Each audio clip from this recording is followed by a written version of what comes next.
Paul et Monsieur Parlanti, Alvin de table, Erwan de ballet. Voilà, je vous souhaite un bon appétit. On a commencé avec 6 élèves en septembre 2015. Et puis là, on a ouvert avec une cinquantaine d'élèves cette année. Donc on est très heureux de voir que le projet répond à un besoin du quartier. Il y a un moment dans ma vie où je me suis dit je vais changer de métier, en sachant quand même que j'avais eu beaucoup de réflexions autour des problèmes de l'éducation en regardant grandir mes enfants. Je me suis dit je vais faire une école. J'en ai parlé à pas mal d'amis autour de moi qui avaient tous cette conscience aiguë que non seulement l'école n'apportait pas la nourriture nécessaire à nos enfants, mais en plus qu'elle était profondément inégalitaire. Et un jour, on a découvert un modèle qui répondait à nos attentes et qui nous a semblé très très performant. On est parti du constat que sur les 600 000 enfants qui quittent la scolarité, il y en a 25% qui la quittent avec des lacunes énormes. Et dans ces 150 000, la plupart sont issus des quartiers défavorisés. Donc on s'est installé, à l'instar des autres écoles de la Fondation Espérance Banlieue, là où les enfants ont malheureusement le plus de chances d'être dans les statistiques de décrochage scolaire. Alors on arrête ce qu'on fait et on m'écoute. Vous mettez les assiettes en pile et vous attendez qu'un adulte vous dise pour aller en service. Comme nous ne sommes pas subventionnés par l'État, nous ne pouvons pas nous offrir d'aide de personnes qui viendraient pour la cantine, pour l'aide scolaire. Donc nous avons fait appel à des bénévoles qui viennent, donc 2 le midi, 5 le soir. Il y a un roulement. Moi je viens là parce que j'aime beaucoup le projet. Je trouve ça très touchant. Les enfants sont très attachants.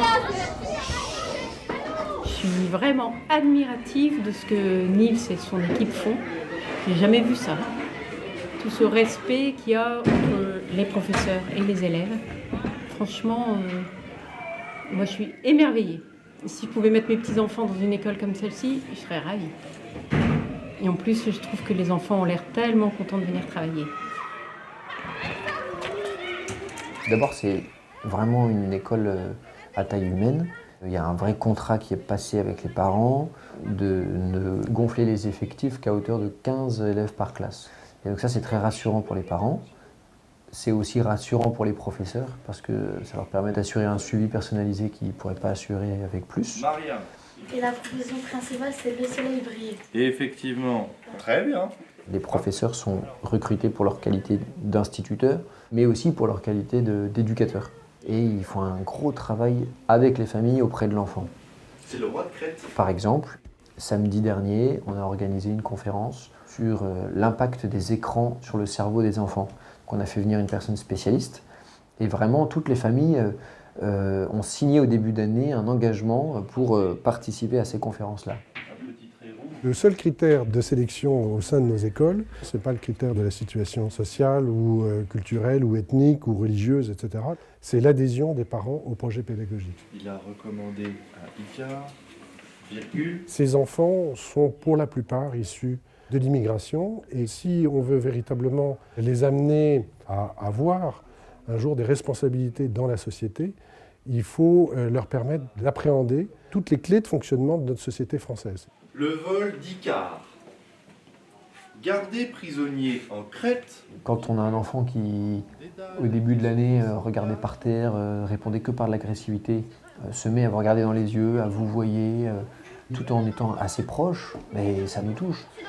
Quand les enfants, plutôt que de se mettre en colère tout de suite quand ils ne comprennent pas quelque chose, on sent qu'ils s'interrogent intérieurement et qu'ils restent polis, par exemple, ben ça fait du bien. Vous voyez. J'ai tellement d'amis qui se font chahuter dans leur classe parce qu'ils sont débordés, même si ce sont des professeurs exceptionnels, ils ne peuvent pas faire des miracles. Et puis c'est aussi parce qu'ils n'ont pas ce soutien des familles.